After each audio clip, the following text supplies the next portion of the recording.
Bismillahirrahmanirrahim. Assalamualaikum warahmatullahi taala wabarakatuh. Uh, Salam sejahtera.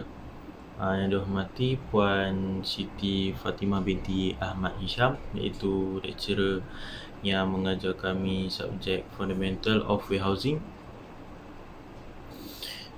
Dan yang dikasihi iaitu rakan-rakan saya yang berada di kelas BRM 4B semua sekali, semuanya. Baiklah, pada presentation pada hari ini, kumpulan saya akan membentangkan tajuk 6 element that are critical component in warehouse management. Jadi terlebih dahulu saya ingin memperkenalkan ahli grup saya, iaitu yang pertama yang terdiri daripada saudara Mulhim bin Muhammad Nazar. Yang kedua adalah saudara Faiz Amni, iaitu saya. Yang ketiga adalah saudara Amirul Hakim bin Mahmud.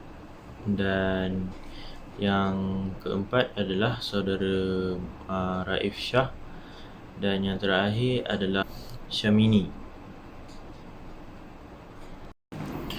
Jadi sebelum kita meneruskan pembentangan kita pada hari ini, saya ingin menunjukkan isi kandungan yang tajuk yang apa yang kami akan bentangkan sebentar nanti, iaitu tajuk kami ini adalah daripada topik 1, iaitu Introduction of Warehouse Management, dan berada di pecahan 1.3, iaitu Element of Warehouse Management.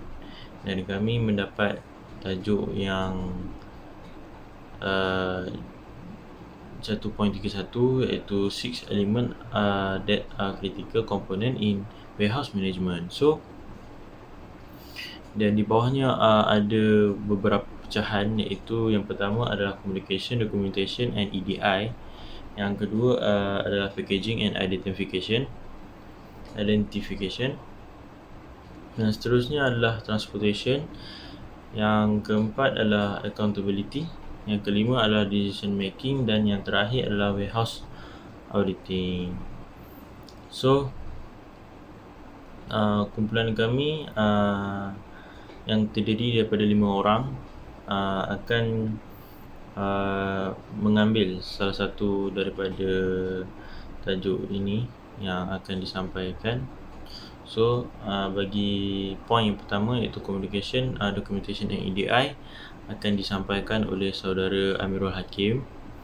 Dan poin yang seterusnya, packaging and identification serta transportation, akan disampaikan oleh saudara Mulhim bin Muhammad Nazar. Dan seterusnya adalah point accountability yang akan disampaikan oleh saya sebentar saja lagi. Dan seterusnya adalah decision making yang akan disampaikan oleh saudari Syamini. Dan yang terakhir adalah warehouse auditing yang akan disampaikan oleh saudara Raif Shah. Jadi tajuk yang kami dapat ini adalah satu dikira sebagai elemen yang kritikal lah bagi pengurusan gudang. So, kita akan teruskan, iaitu satu kata-kata hikmah yang berbunyi, sekiranya pengurus gudang menghadapi masalah dalam pengurusan gudang, yakinlah bahawa dia bukan satu-satunya yang mengalami masalah sedemikian. Begitu banyak faktor yang mempengaruhi kelancaran pengendalian gudang sehingga mengabaikan atau meremehkan perkara yang kecil dan akhirnya boleh menimbulkan masalah yang tidak dijangka. Sebaliknya, gudang yang berjaya diuruskan dan berfungsi dengan baik serta cekap, itu adalah aset yang terbesar bagi mana-mana syarikat yang memiliki gudang. So, kalau pengurusan gudang ini jatuh, so kita pengurusan gudang ni kena cari alternatif lain ataupun satu jalan penyelesaian yang lain supaya gudang yang diorang pegang ni dapat menaikkan pendapatan serta dapat menaikkan aset bagi sesuatu syarikat yang memiliki gudang. Okay. Assalamualaikum warahmatullahi wabarakatuh. Nama saya Muhammad Amirul Hakim bin Mahmud. Nombor kad matrik 15 DRM 19 F1040. Dalam video ni saya akan bentangkan tentang communication, documentation and EDI. Yang pertama adalah communication. Communication ini adalah salah satu fungsi utama rantaian bekalan gudang yang lancar dan cekap, dan oleh kerana itu penting untuk mengatur keadaan pekerja untuk memaksimumkan produktiviti. Orang yang terlibat dalam setiap aspek operasi gudang perlu dapat menyampaikan keputusan mereka dengan cepat antara satu sama lain. Sekiranya tidak, ia secara serius dapat menghalang kemampuan pekerja untuk melakukan pengambilan, pembungkusan dan penghantaran yang cepat. Untuk memaksimumkan communication yang berkesan, pengurus gudang perlu mengatur prinsip, aplikasi, alat dalaman dan banyak lagi yang diperlukan bagi kelancaran gudang. Yang kedua adalah documentation. Menguruskan inventory dengan kertas kerja dan proses manual membosankan dan tidak selamat, dan tidak mudah melintasi pelbagai gudang dengan banyak stok. Berikan pekerja alat persediaan yang tepat untuk pekerjaan itu. Mereka memerlukan perisian untuk menggantikan dokumen inventory manual dan transaksi tanpa kertas untuk invoice dan pesanan pembelian. Yang terakhir adalah EDI, iaitu Electronic Data Interchange. Ini atau pertukaran data secara elektronik adalah suatu kaedah untuk saling bertukar data atau pendapat, perniagaan atau transaksi secara elektronik melalui jaringan komputer dan internet. Manfaat yang dapat diperoleh daripada EDI ialah meningkatkan nilai tambahan dari produk atau layanan perusahaan. Yang kedua adalah dapat membantu mempercepatkan dalam transaksi sehingga pada akhirnya dapat meningkatkan pendapatan bagi sebuah perusahaan. Okey, itu saja daripada saya. Terima kasih. Assalamualaikum warahmatullahi wabarakatuh. Saya Muhammad Mulhim bin Muhammad Nazar daripada kelas DRM 4B. Nombor kad matris 15 DRM 19 F1006. Saya belajar di Politeknik Sultan Azlan Shah. Hari ini saya akan membentangkan critical component in warehouse management. Secara spesifiknya saya akan bentangkan tentang packaging and identification. Okey, untuk packaging dan identification, packaging, pembungkusan, dia adalah pembungkusan yang cekap. Kita buat packaging ni sebab kita nak mengurangkan kerosakan yang pada item yang kita packaging tu. Okey, fungsi pembungkusan atau packaging adalah untuk mengurangkan kos kerosakan atau mengurangkan kerosakan yang ada pada item. Contohnya kaca, cawan kaca.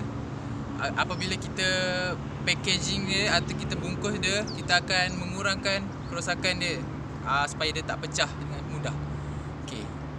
Setiap item atau produk akan mudah rosak, hancur, dan fungsi pembungkusan atau packaging ni adalah untuk menahan damage daripada mudah rosak. Okay, dalam setiap kes pembungkusan harus direka khas mengikut bentuk produk tersebut bagi mengurangkan kerosakan produk tersebut. Seperti yang kita dapat lihat, televisyen. Okey. Mereka harus mengikut bentuk televisyen tersebut apabila mereka membungkus televisyen dengan kotak. Ini supaya dapat mengurangkan kerosakan televisyen agar tidak rosak skrinnya dan sebagainya. Itu pembungkusan haruslah melindungi produk atau item daripada pencemaran alam sekitar, kerosakan alam sekitar seperti suhu, kerosakan air, pencemaran dan barang lain, atau kerosakan dari segi statistik. Yang penting untuk untuk transportation, dia adalah satu kaedah yang penting dalam warehouse management, kerana ia merupakan satu aktiviti yang di mana dia mengambil produk tersebut ke tempat tersebut, di mana transportation penting kerana produk tersebut tidak dapat bergerak ke sesuatu tempat tanpa pelibatan transportation. Okey, kaedah pengangkutan yang terlibat termasuklah mengelaskan kargo dengan tepat berdasarkan saiz dan beratnya. Yang kedua, mempunyai pengangkutan yang mencukupi. Yang ketiga, menangani peraturan proses dan ekspor serta import untuk penghantaran merentas sempadan. Dan yang terakhir, tempahan pengangkutan dan penjadualan data tarikh penghantaran. Poin ini adalah poin saya, iaitu poin yang keempat, adalah accountability daripada tajuk critical component in warehouse management. So kita move forward pada slide yang seterusnya, iaitu apakah itu perakaunan gudang. Perakaunan gudang ni adalah satu konsep yang digunakan untuk menentukan perakaunan kuantitatif dan varietal mala yang dijalankan dalam stok, tanpa mengambil kira barangan yang ditempatkan di dalam gudang, sukar untuk memastikan keselamatan mereka.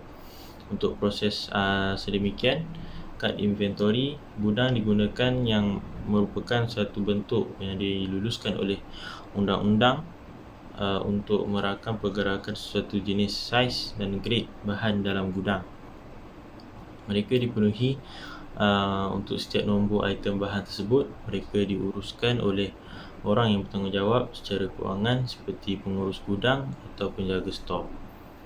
So daripada petikan ini, kita dapat tahu bahawa perakaunan gudang ini adalah satu benda yang penting, di mana setiap nombor ataupun setiap kod peredaran barang yang bergerak di dalam gudang itu mestilah diambil kira, supaya ianya tidaklah akan mendatangkan masalah sekiranya kalau ada bajet ataupun keuntungan kewangan itu akan berlari. So perakaunan gudang ini kena jaga betul-betul supaya dia punya keuntungan dengan belanja modal semua tu dapat diseimbangkan ataupun untung dapat dilebihkan, supaya satu syarikat itu untunglah, dapat profit.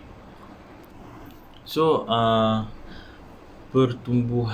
pertumbuhan perakaunan gudang, proses perakaunan yang teratur di dalam gudang adalah segmen organisasi yang sangat penting dan satu benda yang diperlukan bagi organisasi gudang yang cekap.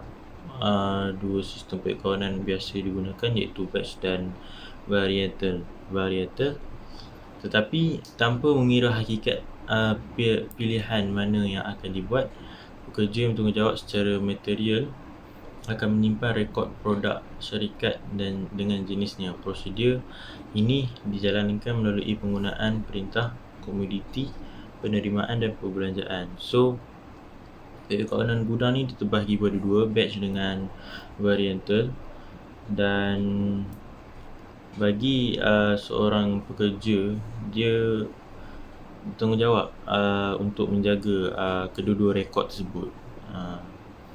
Okey, jika kita mengambil kira maklumat yang mengandungi manual mengenai perakawanan inventory syarikat, kita dapat menyimpulkan bahawa perakawanan analisis inventory dilakukan melalui penggunaan kaedah baki atau invoice masa. Dengan pendekatan ini, perakawanan dijalankan dalam konteks setiap lokasi setoran serta di dalamnya dengan penetapan nombor item, pelbagai kumpulan produk sintetik dan sub-account. So, banyaklah kalau kerja, nak dikatakan kerja account ni di dalam gudang. So, diorang banyak pelbagai aspek yang mereka perlu ambil kira dan mereka perlu titik beratkan supaya perkara-perkara yang seperti cuai ataupun terlepas pandang dapat disiasat ataupun dikenal pastilah.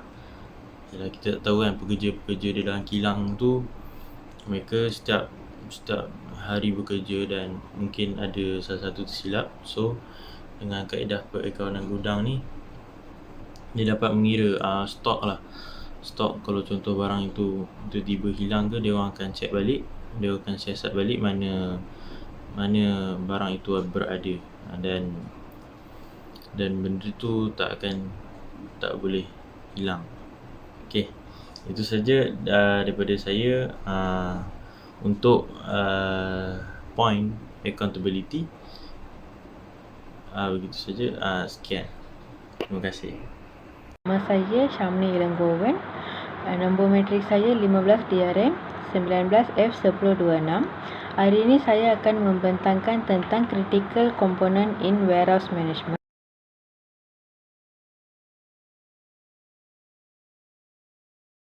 Pengurus gudang mengetuai pasukan mereka sering pada awal pagi ketika mereka memungut trek dan menyusun barang ke palet. Palet kemudiannya diantar oleh trek tangan dan forklift ke bahagian yang sesuai di gudang di mana barang-barang diletakkan di lokasi yang betul. Sistem pengurusan inventory memaklumkan pengurus gudang yang item harus ditarik untuk memindahkan interstok pengantaran atau ke lantai jualan. Peranan utama pengurus dalam hal ini adalah mengarahkan pasukan gudang ke item stok dengan cepat dan tepat sebelum operasi pembukaan dan untuk mempersiapkan pengiriman atau pelangan. Pengurus gudang mesti mengira setiap item. Sistem kawalan inventory mengaitkan item dengan lokasi rak yang betul menggunakan kod bar. Jika item tidak berada di mana-mana seharusnya jumlah inventory akan tidak tepat. Pengurusan mesti melatih dan mengarahkan pasukan untuk memastikan produk diletakkan di mana mereka perlu setiap masa. Assalamualaikum, saya Muhammad Aisyah bin Muhammad Khan, 15 DRM 19F1004 dari kumpulan Faiz, ingin menerangkan critical component in warehouse management yang ke-6, iaitu warehouse auditing. Warehouse auditing bermaksud setiap audit gudang perlu menentukan apa yang sebenarnya diaudit. Sebagai contoh, syarikat awam mungkin menumpukan pada penilaian inventory untuk mendedahkan data kewangannya. Manakala syarikat swasta mungkin lebih menumpukan pada kecekapan operasi gudang. Itu definisi dia. Okey. Seterusnya kita teruskan dengan pemeriksaan warehouse. Di sini ada 7 poin. Yang pertama ialah strategi. Strategi pada tahap ini, audit dilakukan untuk memastikan strategi gudang yang dilakukan sesuai dengan strategi divisi logistik dan perusahaan. Yang kedua, proses. Pemeriksaan proses pergudangan ini dilakukan seperti audit kepatuhan yang bertujuan untuk menentukan apakah pengurusan gudang dan stafnya mengikuti kebijakan prosedur yang sedia ada. Yang ketiga iaitu operation. Pemeriksaan di kawasan operasi ini adalah tinjauan aktiviti operasi yang berlaku dalam pengurusan pergudangan yang bertujuan untuk menilai kecekapan dan keberkesanan aktiviti operasi ini. Yang keempat ialah kos. Dalam perspektif ini, audit membandingkan sasaran anggaran operasi pergudangan yang telah ditetapkan dengan pencapaian perbelanjaan kewangan. Seterusnya, yang kelima, sistem information system. Dalam perspektif ini pula, audit menilai kelayakan, kesediaan dan kualiti sistem maklumat pergudangan yang ada. Apakah sistem maklumat yang ada itu memberikan ketepatan data yang diinginkan untuk memungkinkan perkembangan untuk keperluan masa depan. Yang keenam iaitu kemudahan fasiliti infrastruktur. Dalam perspektif ini, audit menilai kemungkinan kesediaan dan kualiti infrastruktur di gudang, keadaan fizikal bangunan gudang dan kemudahan fasiliti yang lain. Ianya sangat mempengaruhi aktiviti operasi pergudangan. Yang terakhir iaitu sumber manusia. Audit menilai kesesuaian, kesediaan dan kualiti semua sumber daya manusia yang terlibat dalam aktiviti pergudangan. Sama ada pekerja yang ada mematuhi polisi dan prosedur yang telah ditetapkan, memiliki kesesuaian dan pendidikan, memiliki pengalaman dengan pekerjaan yang sedang dilakukan. Adakah terdapat penemuan untuk penambahbaikan? Sekian daripada saya serahkan kepada Faiz. Okey, sekian, terima kasih kepada semua ahli kumpulan saya yang telah memberikan satu pembentangan yang terbaik. Jadi di kesempatan ini, saya sebagai wakil daripada kumpulan saya ini ingin memohon maaf jika ada sebarang kekhilafan ataupun tersalah bahasa. Harap dimaafkan. So, itu saja pembentangan daripada kumpulan saya pada hari ini. Sekian, terima kasih. Assalamualaikum.